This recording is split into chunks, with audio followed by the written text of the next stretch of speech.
Bab 29, Pulau Lanun. Seperti layaknya sesuatu yang sederhana, maka tragedi atau drama semacam opera sabun tak pernah terjadi di sekolah Muhammadiyah. Sekolah itu demikian teduh dalam kiprahnya, tenang dalam kesajaannya, bermartabat dalam kesederhanaannya, dan tentram dalam kemiskinannya. Namun kali ini berbeda. Mendung tebal bergelayut rendah siap menumpahkan murka di atap sekolah itu karena kedua warganya semakin lama semakin tidak waras, sehingga kelangsungan pendidikan keduanya terancam. Lebih dari itu tingkah laku keduanya merongrong reputasi sekolah Muhammadiyah yang ketat, menjaga nilai-nilai moral Islami, dan tak tanggung-tanggung rongrongan itu berupa pelanggaran yang paling berat dalam konteks moral itu sendiri, yakni kemusyrikan.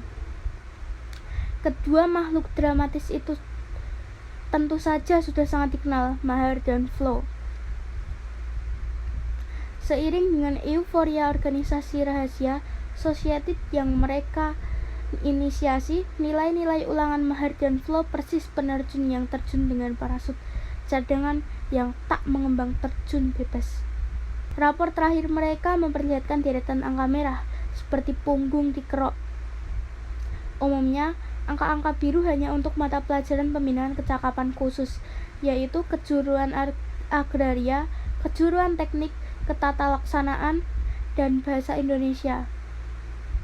Itu pun hanya untuk bidang-bidang bercakap-cakap dan mengarang. Nilai Flo adalah yang paling parah.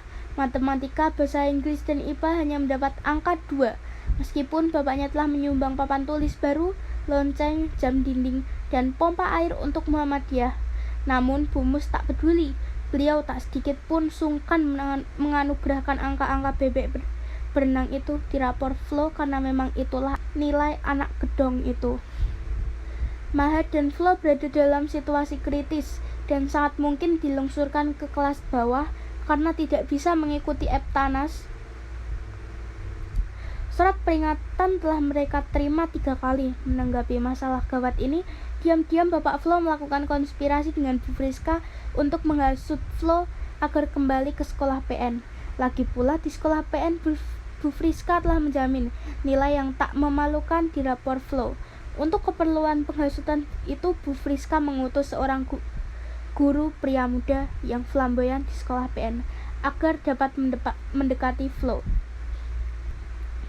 Sore itu kami sekelas baru saja pulang menonton pertandingan sepak bola dan melewati pasar. Bu Friska dan guru flamboyan tadi sedang berbelanja. Flo yang mengenakan celana dan jaket jin belel mendekati Bu Friska, seperti gaya berjalan koboi yang akan duel tembak. "Nama saya Flo, Floriana," kata Flo sambil berusaha menyalimi Bu Friska. Pria flamboyan itu mengangguk santun dan melemparkan senyum manisnya untuk Flo. "Tolong bilang pada pria tengik ini, saya tak akan pernah meninggalkan Bu Muslimah dan sekolah Muhammadiyah." Flo berlalu begitu saja. Bu Friska dan pria flamboyan terpana, dan ide menghasutnya tak pernah terdengar lagi. Nilai-nilai rapor Maher dan Flo hancur karena agaknya mereka sulit berkonsentrasi sebab terikat pada komitmen kegiatan organisasi, dan lebih dari itu karena mereka semakin tergila-gila dengan mistik.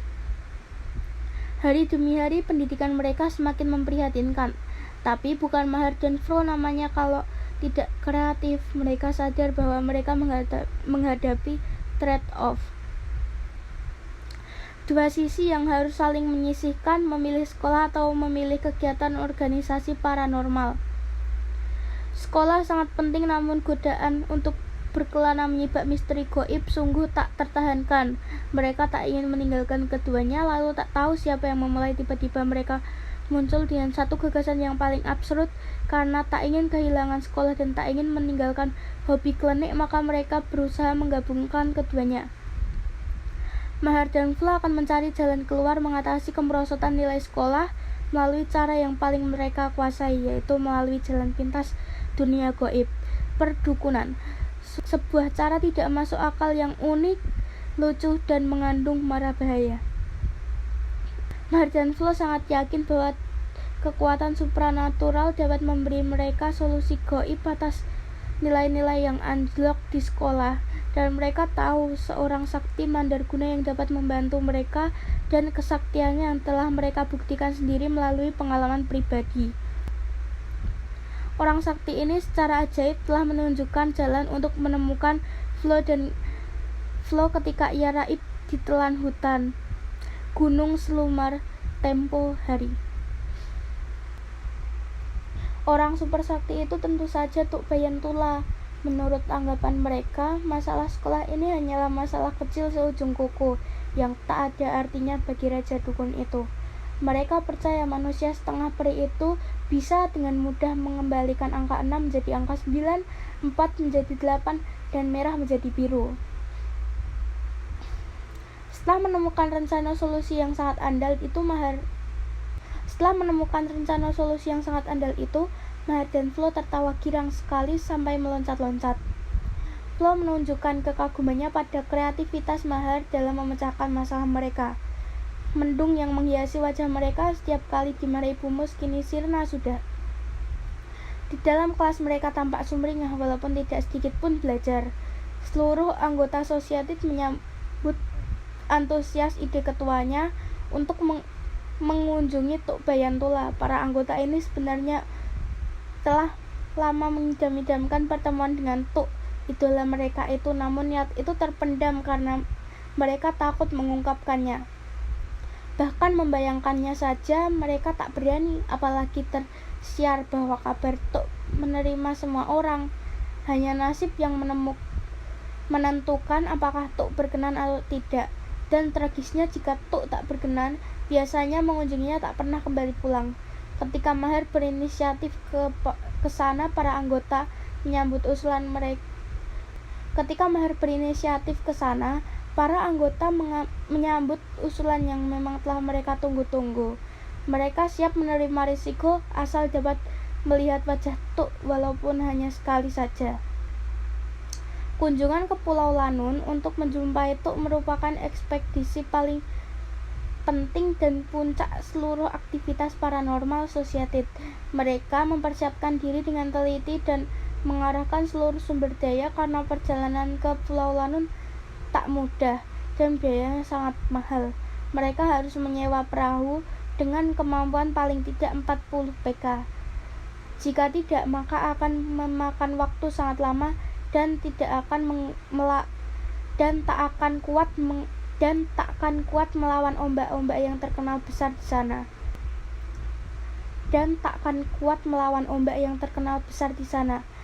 Kemudian mereka harus menyewa seorang nahkoda yang berpengalaman dari suku orang berkerudung.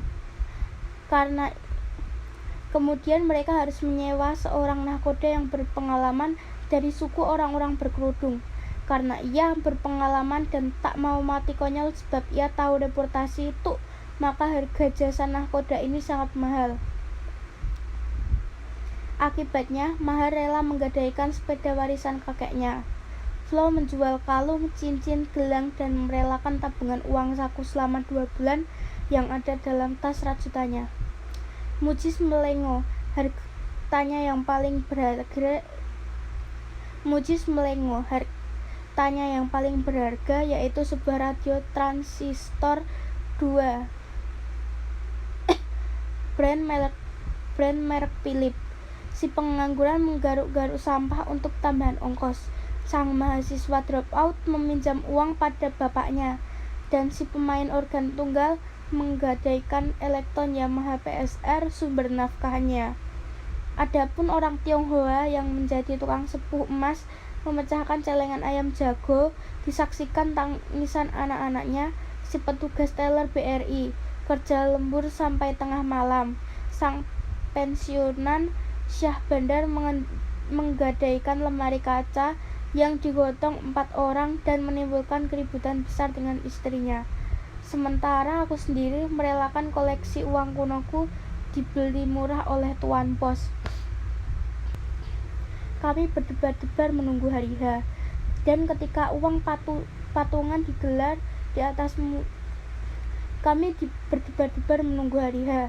Dan ketika uang patungan digelar di atas meja gaple, terkumpul uang sebanyak 1,5 juta. Luar biasa. Uang yang sebagian besar logam itu bergemiringan bertumpuk-tumpuk.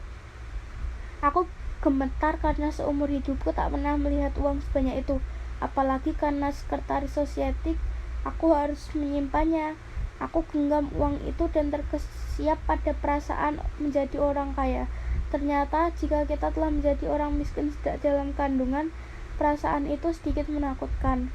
Kami bersorak karena inilah dana terbesar yang berhasil kami kumpulkan. Aku menyimpan uang itu dalam saku dan terus-menerus memegangnya. Tiba-tiba semua orang tampak seperti pencuri.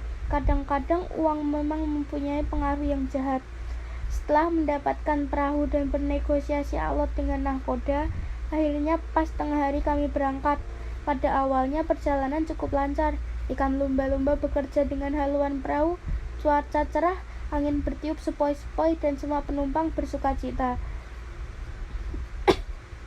Namun, menjelang sore, angin bertiup sangat kencang, perahu mulai terbanting-banting dan tak tentu arah. Meliuk-liuk mengikuti ombak dan tiba-tiba naik turun. Meliuk-liuk mengikuti ombak yang tiba-tiba naik turun dengan kekuatan luar biasa, dan ombak itu semakin lama semakin tinggi. Dalam waktu singkat, keadaan tenang berubah menjadi horor. Semakin ke tengah laut, perahu semakin tak terkendali sama sekali. Tak diduga sebelumnya ombak mendadak marah dan langit mulai mendung. Badai besar akan menghantam kami. Semua penumpang pucat pasi, terlambat untuk kembali pulang. Lagi pula perahu sudah tak bisa diarahkan. Kadang-kadang sebuah gelombang yang dahsyat menghantam lambung perahu sehingga terdengar suara seperti papan patah. Aku menyangka perahu kami pecah dan kami akan karam dan bersentaan di laut lepas ini. Gelombang itu mengangkat perahu tinggi 4 meter, kemudian menghempaskannya seolah-olah tanpa beban. Kami terhunjam bersama ombak besar yang menimbulkan lautan buih putih meluap-luap mengerikan. Ombak sudah demikian ganas, sedangkan badai yang sesungguhnya belum tiba. Aku melihat wajah nahkoda yang sudah berpengalaman itu, dan jelas sekali ia cemas, membuat kami menjadi semakin gemang. Nahkoda itu menunjuk ke arah depan. Di sana tampak sebuah pemandangan yang membuat kami merinding hebat, yaitu gumpalan awan gelap bergerak pasti menuju ke arah kami.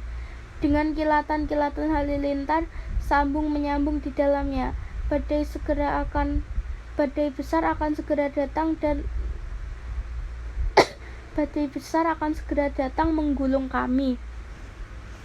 Nahkoda mencoba mengembalikan arah perahu, tapi mesin 40 pk itu tak berdaya.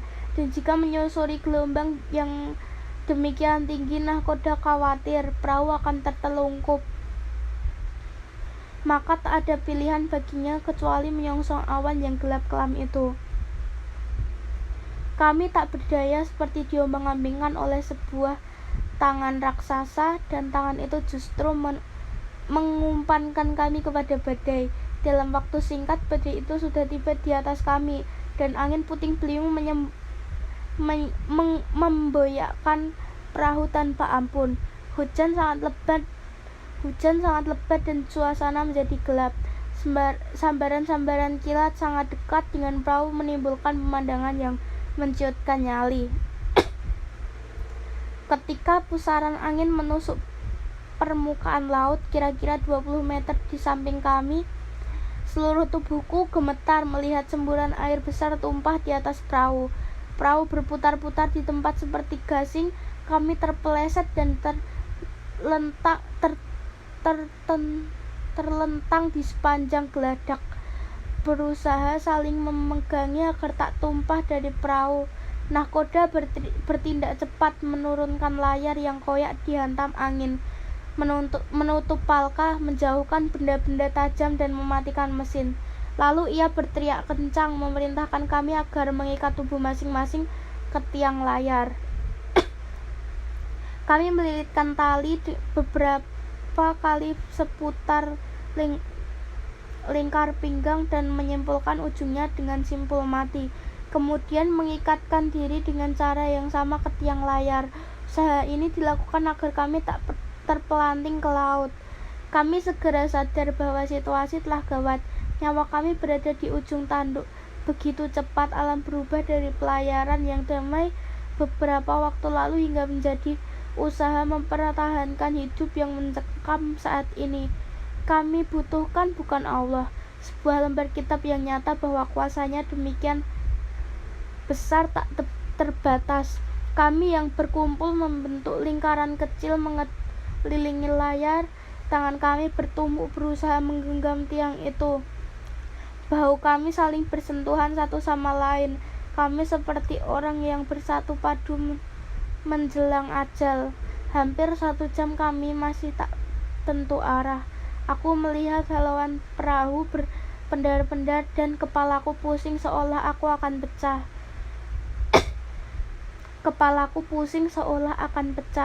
Ketika aku lihat Mujis menghamburkan muntah, perutku serasa diaduk-aduk dan dalam waktu singkat aku pun muntah. Pemandangan berikutnya adalah setiap orang di atas perahu menyemburkan seluruh isi perutnya, termasuk nahkoda kapal yang telah berpengalaman puluhan tahun. Aku mencapai tingkat puncak mabuk laut ketika tak ada lagi yang bisa dimuntahkan dan keluar hanya cairan bening yang pahit. Semua penumpang perahu mengalaminya.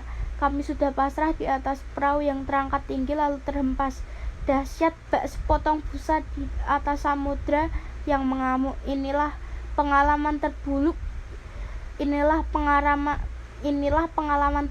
dalam hidupku. Saat itu aku amat menyesal telah ikut campur dalam ekspedisi orang-orang gila sosiatik untuk menemui seorang dukun yang bahkan tak peduli dengan hidupnya sendiri. Tak adil mempertaruhkan nyawa untuk orang yang tak menghargai nyawa.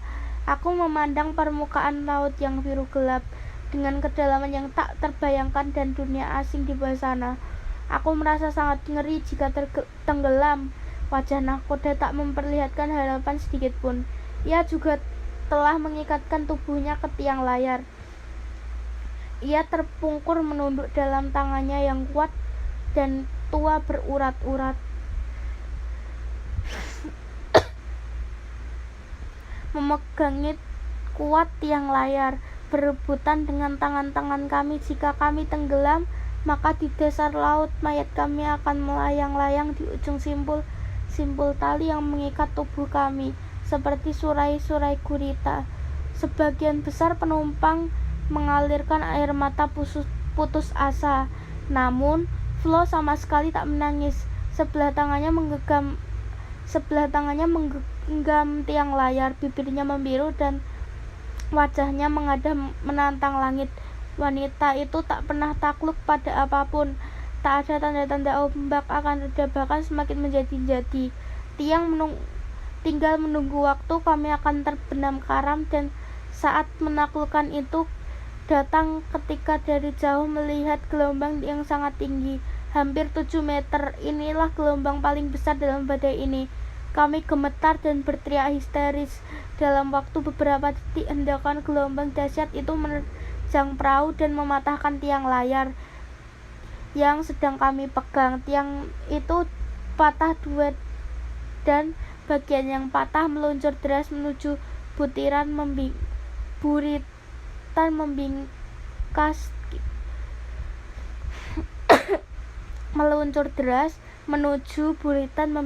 3 keping papan di lambung perahu, sehingga kapal bocor dan air masuk berlimpah-limpah. Mujis, Maher dan orang Tionghoa berpegangan pada sisi belakang layar, tertendang perlahan tadi dan terpelangi. Mujis, Maher dan orang Tionghoa yang berpegangan pada sisi belakang layar tertendang patahan tadi dan terpelanting ke geladak. Jika tak dihalangi tutup palka, mereka sudah menjadi santapan samudera. Mereka menjerit-jerit ketakutan, menimbulkan kepanikan yang mencekam. Aku berpikir, inilah akhir hayatku, akhir hayat kami semua. Laut ini akan segera memerah karena ikan-ikan hiu berpesta pora. Namun pada saat yang paling genting itu aku mendengar samar-samar orang berteriak. Rupanya Syah Bandar melepaskan pegangannya dari tiang layar dan mengumandangkan azan berulang-ulang. Kami masih terlonjak-lonjak dengan hebat dan air mulai menggenangi geladak. Tapi lonjakan perahu tiba-tiba reda. Anehnya, segera setelah azan itu selesai, perlahan-lahan gelombang turun. Gelombang laut yang meluap-luap, buih-buih yang mengerikan tiba-tiba surut seperti dihisap kembali oleh awan yang gelap. Kami terkesima pada perubahan yang drastis. Ombak ganas menjadi semakin jinak. Hanya dalam waktu beberapa menit, angin berhenti bertiup seperti kipas angin yang dimatikan. Badai yang mencekam nyawa lenyap seperti tak pernah terjadi apa-apa. Tak lama kemudian, seberkas sinar menyelinap di antara gumpalan awan hitam, mengintip-intip dari gumpalan-gumpalan kelam yang memudar. Meskipun kami tak tahu sedang berada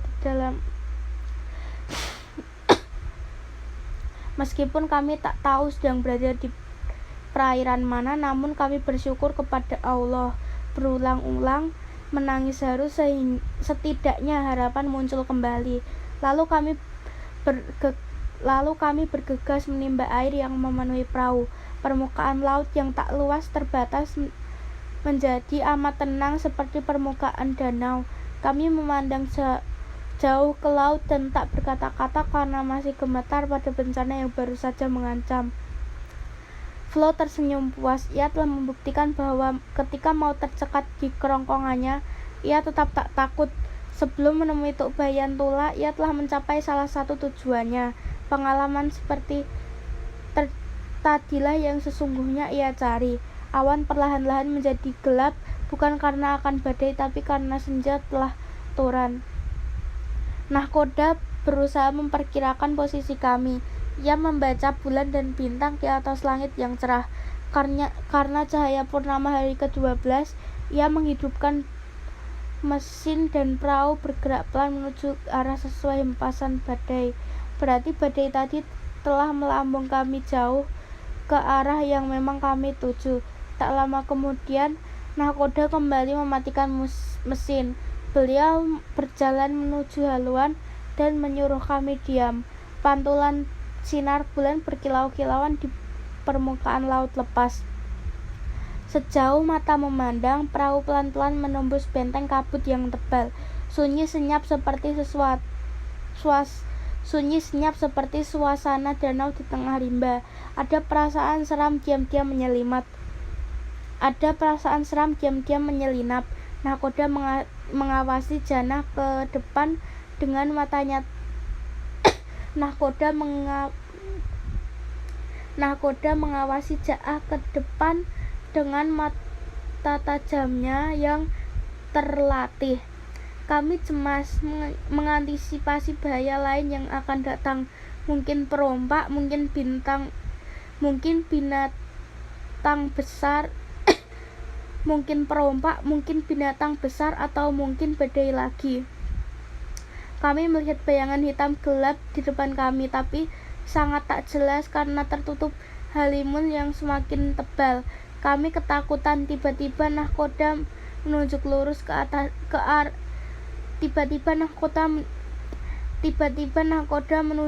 ke depan dan mengatakan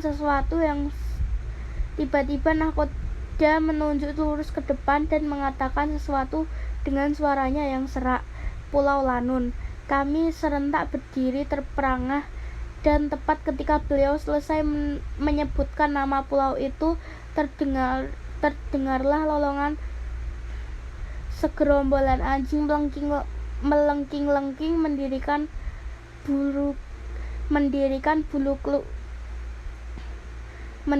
bulu kuduk seperti menyambut tamu tak diundang. teronggok sepi seperti sebuah benda asing yang dikelilingi samudra. Pulau Lanun tampak kecil sekali. Ada puluhan pohon kelapa di sisi timurnya, dan daun-daun kelapa itu berkilauan laksana lampu-lampu neon yang berkibar-kibar karena pantulan sinar purnama. Di tengah pulau tumbuh pohon-pohon besar yang rindang di antara lalang-lalang dan bongkahan-bongkahan batu. Lolongan Anjing semakin panjang dan menjadi-jadi ketika perahu menyusuri naungan dahan-dahan bakau mendekati Pulau Lanun. Pada bagian ini cahaya bulan tak tembus dan terang hanya kami dapat dari lampu pelita kecil yang berayun-ayun di tiang layar. Di bawah naungan daun-daun bakau itu kami disergap perasaan takut yang sulit dijelaskan. Di dalam hati aku mencoba merekonstruksi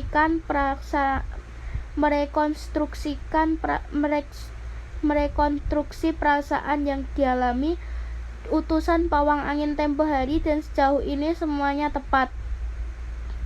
Mereka mengatakan nuansa magis mulai terasa ketika perahu mendekati pulau. Hal itu benar. Saat perahu merapat, rasanya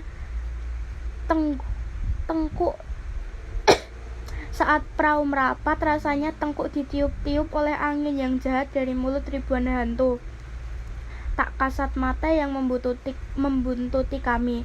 Ada sebuah pengaruh mistis dan udara kuburan. Ada rasa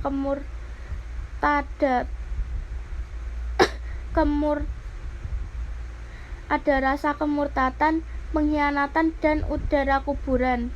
Ada rasa kemurtatan, pengkhianatan dan pembangkangan pada Tuhan. Ada jerit kesakitan dari binatang yang dibantai untuk ritual sesat, dan tercium bau amis darah, bau mayat-mayat lama yang sengaja tak dikubur, bau asap dupa untuk memanggil iblis, dan bau ancaman kematian.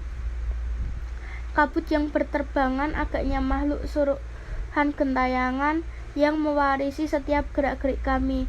Bangkai-bangkai perahu perompak yang pemiliknya telah dipenggal Tukbayan Tula berserakan hitam dan hangus. Pakaian-pakaian lengkap manusia memperlihatkan mayat mereka tak pernah diurus sang datuk. Jika ia ingin menyembelih kami, tak ada hukum yang akan membela kami di sini.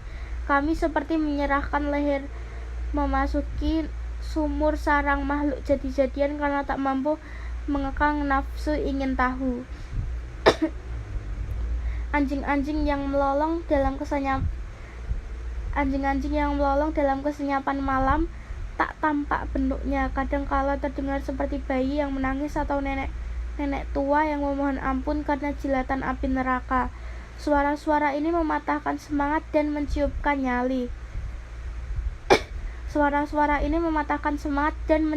nyali. Sungguh besar sugesti Tukbayan Tula, dan sungguh hebat pengaruh magis legendanya, sehingga menciptakan kesan mencekam seperti ini. Saat itu kuakui bahwa beliau, apapun bentuknya, memang orang yang berilmu sangat tinggi. Daya bius magis Tukbayan Tula menisbikan pengalaman bertaruh dengan maut ketika badai menghantam perahu kami. Beberapa waktu yang lalu, seperti karisma binatang buas yang membuat mangsanya tak berkutik sebelum diterkam. Demikianlah karisma Tukbayan Tula. Walaupun sinar purnama ke-12 terang, kami semuanya tampak kelam. Kami berjalan pelan beriringan menuju kelompok pohon-pohon rindang dan batu-batu tadi. Disitulah Tukbayan Tula, orang tersakti dari yang paling sakti, raja semua dukun dan manusia setengah peri tinggal. Kami gemetar, namun tampak jelas setiap anggota Society telah menunggu momen ini sepanjang hidupnya. Tiba-tiba seperti dikomando, suara lolongan anjing berhenti, diganti oleh kesenyapan yang mengikat. Burung-burung gagak berkakok-kakok nyaring di puncak pohon bakau yang tumbuh subur sampai narik sampai naik ke daratan. Suasana semakin seram ketika kami menerbas ilalang dan menjumpai beberapa punusuk menyembul seperti iblis bersembunyi di celah-celah berdu tebal. Punusuk adalah istilah orang kek untuk menyebut gundukan tanah seperti makam-makam kuno. Punusuk selalu identik dengan rumah sebagai makhluk halus, dan lebih dari itu karena ia kelihatan seperti kuburan Belanda, maka padang kecil ini terkesan sangat angker. Akhirnya kami tiba di sebuah rongga yang disebut gua oleh utusan dulu. Gua itu adalah celah antara dua batu besar yang bersanding tidak simetris. Itulah rumah Tuk Bayantula.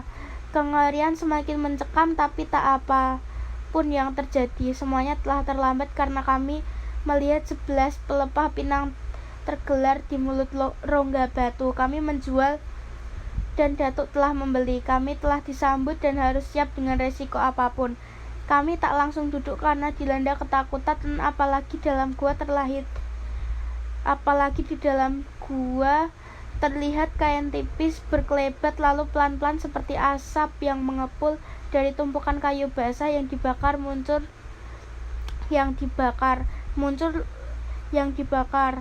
sebuah sosok tinggi besar dengan mata kepalaku sendiri menyaksikan bahwa sosok itu tidak menginjak bumi. Ia seperti mengambang di udara, bergerak maju mundur seumpama benda tak berbobot. Belum pernah seumur hidupku menyaksikan pemandangan seajaib itu. Dialah sang sakti, manusia setengah peri, Tuk Bayantula. Tanpa sempat kami berpikir, tiba-tiba sosok itu melesat seperti angin dan telah berdiri tegap kukuh di depan kami. Kami terperanjat serentak, terjajar mundur dan nyaris lari pontang-panting, tapi kami menguatkan hati. Tuk Bayantula berada 2 meter dari kami yang takzim mengelilinginya. Beliau adalah seorang yang sungguh-sungguh mencitrakan dirinya sebagai orang sakti berilmu setinggi langit. Kain hitam melilit tubuhnya, parang panjangnya masih sama dengan cerita utusan dulu. Rambutnya kumis dan jenggotnya lebat tak terurus, berwarna putih bercampur coklat. Tulang pipinya sangat keras mengisyaratkan bahwa ia mampu melakukan kekejaman yang tak terbayangkan, dan alisnya mencerminkan ia tak takut pada apapun, bahkan pada Tuhan. Namun yang paling menonjol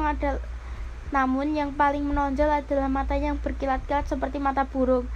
Seluruhnya berwarna hitam. Sedikit banyak apapun yang akan terjadi, aku merasa beruntung pernah melihat legenda hidup ini. Tuk, dia mematung. Seluruh anggota Society memandanginya. Bertarung nyawa ke pulau ini agaknya terbayar karena telah melihat tokoh panutan mereka. Tak sedikit pun keramahan ditunjukkan Tuk. Lalu beliau duduk dan kami duduk di 11 pelepah pinang secara misterius telah beliau sediakan. Mahar tampak sangat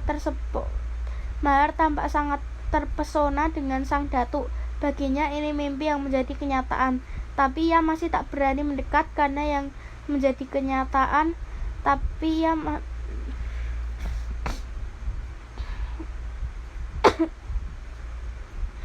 ia masih tak berani mendekat karena takut. Maka Flo bangkit menghampiri Mahar, menarik tangannya, dan wanita muda luar biasa itu tanpa tendeng aling-aling menyeret Mahar menghadap Datuk.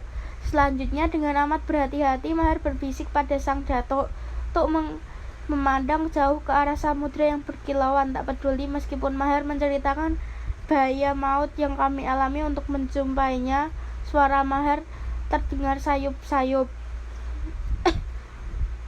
Ombak setinggi 7 meter, badai angin puting beliung, tiang layar patah azan. Tuk Bayantula mendengarkan tanpa minat, melanjutkan kisahnya hingga sampai pada tujuan utama kedatangannya. Saya dan Flo akan diusir dari sekolah. Sudah mendapat Sudah mendapat surat peringatan karena nilai yang merah. Minta tolong agar kami bisa lulus ujian. Minta tolong Datuk, tak ada lagi harapan lain. Dimarahi orang tua dan guru setiap hari. Kami diam dalam 1000 bahasa. Kami diam 1000 bahasa dan terus-menerus memandang Tuk dari ujung kaki sampai ujung rambut. Tiba-tiba tak diana, Datuk memalingkan wajahnya pada Mahar dan Flo. Kedua anak nakal itu pucat pasi. Tuk memegang pundak Mahar sambil mengangguk-angguk. Mahar berseri-seri, bukan main seperti korban longsor dicium presiden.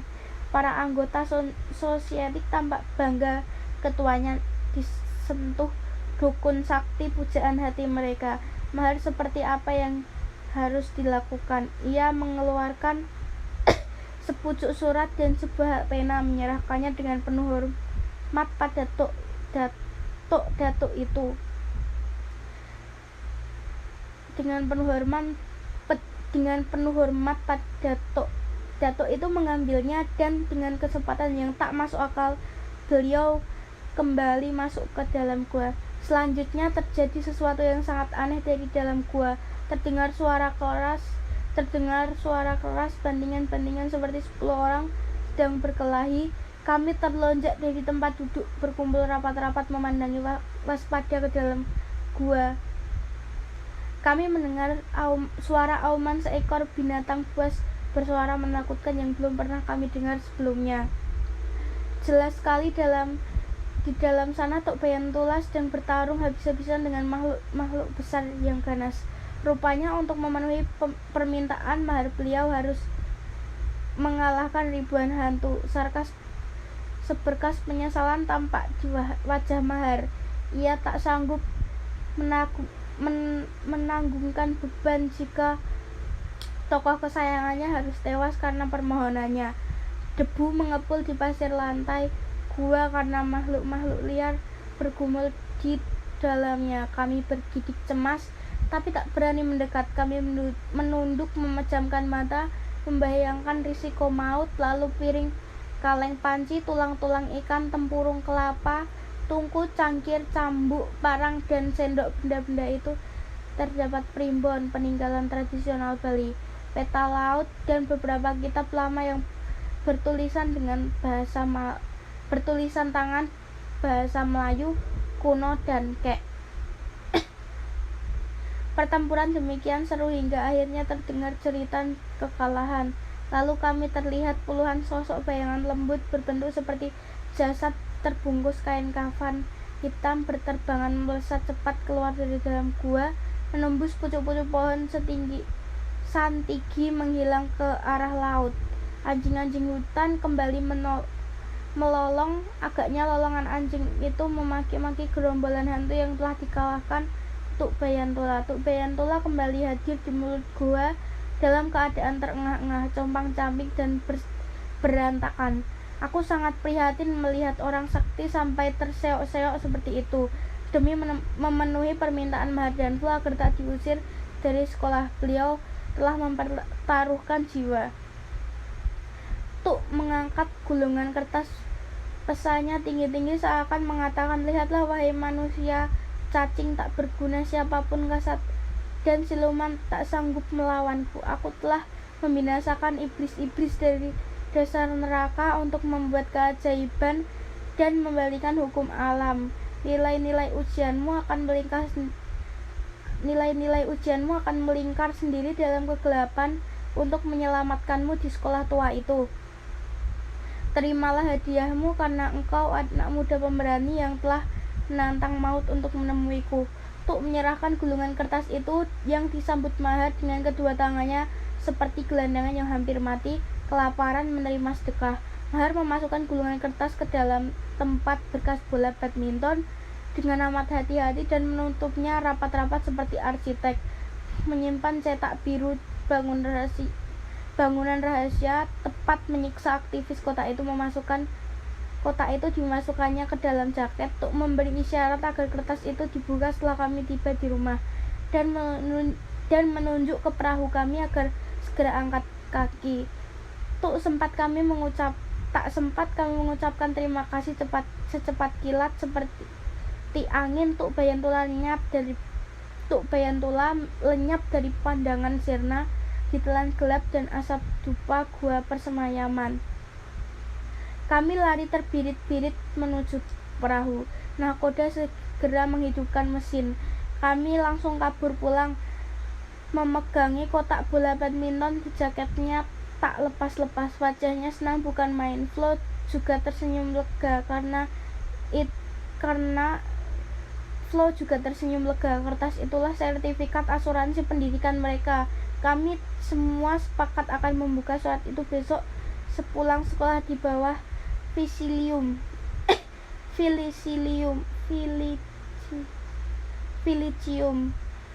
Tengah hari itu banyak orang yang berkumpul di bawah pohon Filicium.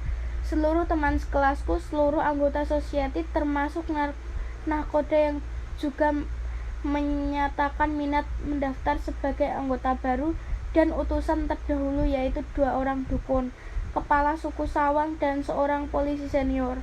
Karena berita kami mengunjungi Tuk Bayantula telah tersebar ke seantero kampung, maka dalam waktu singkat reputasi Sosientit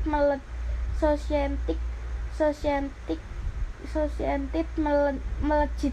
Semua orang tahu betapa besarnya resiko mengunjungi Pulau Lanun, yaitu ombak yang ganas, ikan-ikan hiu, dan kekejaman Tuk Bayantula sendiri. Maka dalam pembukaan pesan Tuk siang ini banyak sekali yang hadir. Kulihat ada tuan pos, para calon anggota baru Society yang bersemangat karena reputasi baru organisasi, beberapa penjaga dan pemilik warung kopi, beberapa orang tukang gosip, tukang ikan, juragan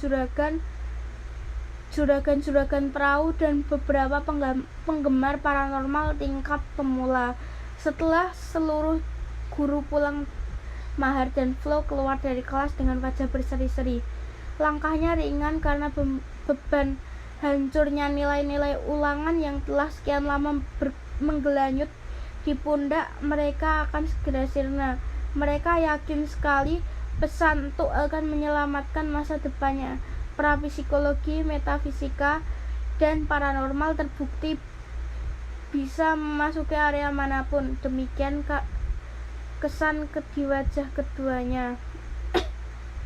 Lalu kesan lain, kalian boleh membaca buku sampai bola mata kalian meloncat, tapi Tuk Bayantula akan membuat kami tampak lebih pintar. Atau berjalanlah kalian sampai muntah-muntah dan kami akan terus mengembara mengejar pesona dunia gaib, tapi tetap naik kelas sampai tingkat berapapun.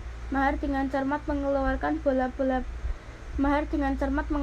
kotak bola badminton. Ia membuka tutupnya pelan-pelan, mengambil gulangan kertas itu dan mengangkatnya tinggi-tinggi.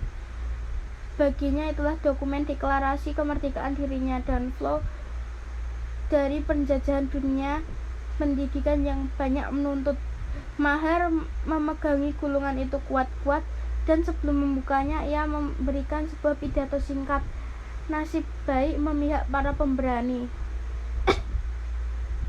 Itulah pembukaan pidatonya, sangat filosofis seperti Sokrates sedang memberikan pelajaran filsafat pada murid-muridnya. Anggota Society mengangguk-angguk setuju. Inilah pesan yang kami dapatkan dengan susah payah. Kami mengikatkan diri pada tiang layar karena nyawa kami tinggal sejengkal, dan kami memuntahkan cairan terakhir yang rasanya pahit untuk mendapatkan keajaiban ini. Anggota Society bertepuk tangan dengan Anggota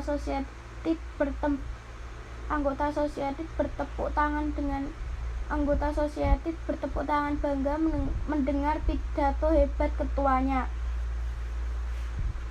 Demi menyaksikan pembukaan pesan ini, sang teller Bank BRI bolos kerja dengan Bapak Tionghoa, tukang sepuh emas, menutup tokonya. Maher melanjutkan pidatonya dengan berapi-api. Kami rela menggadaikan harta benda kesayangan dan berani mengambil resiko dimusnahkan dari muka bumi oleh Tuk Bayan. Kami rela menggadaikan harta benda kesayangan dan berani mengambil resiko dimusnahkan dari bumi oleh Tuk Bayan Tula. Tapi akhirnya kami bisa membuktikan bahwa Society de Limpai bukan organisasi sembarangan. Maher berpidato penuh wibawa di hadapan para pengikutnya. Lalu seperti biasa ia mengeluarkan bahasa tubuhnya yang khas, menaikkan alis, mengangkat bahu dan mengangguk-angguk. Kami menyaksikan sendiri bahwa Tuk Bayan Tula bertempur habis-habisan untuk memberi kita pesan pada kertas ini. Sebagai ketua Society, saya merasa mendapat respect dengan perlakuan beliau itu. Anggota Society kembali bertepuk tangan bergemuruh. Wajah Flo tampak semakin cantik ketika ia bergembira. Maka inilah prestasi tinggi Society de Limpai. Maher mengangkat lagi gulungan kertas Tuk Bayan Tula tinggi dan segera membukanya. Semua orang menggerubung ingin tahu. Beberapa peminat termasuk aku sampai naik ke atas dahan-dahan rendah Vitsilium agar dapat membaca pesan Tuk. Tangan Maher gemetar mendengar tangan Maher membaca pesan Tuk. Tangan Maher gemetar memegang gulungan kertas keramat itu dan wajah Flo memerah menahan girang. Ia melonjak-lonjak tak sabar menunggu kejutan yang menyenangkan. Semua orang merasa tegang dan